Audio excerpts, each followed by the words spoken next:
powerful people. So हे guys, कसे आहेत तुम्ही? आय होप तुम्ही सगळे चांगले असाल. तर मी आलो होतो कोल्हापूरमध्ये. तर कोल्हापूरमध्ये आल्याला पहिले आपण आपल्या विक्की दादाला भेटलो. जर तुम्ही कोल्हापूरमध्ये राहत असाल तर तुम्हाला माहीतच असेल विक्की दादा कोणी. तर तुम्ही त्या रील्सवर पण बघितलं असेल. त्यानंतर मग मिरवणुकी बघायला गेलो. खूप ऐकलंय म्हणजे कोल्हापूरमध्ये मिरवणूक खूप भारी असतात. तर चला बघूया.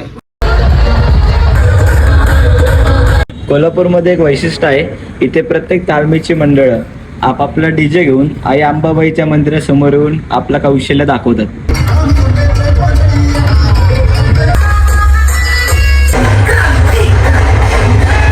रात्र सगळ्या मिरवणुकी बघितल्या.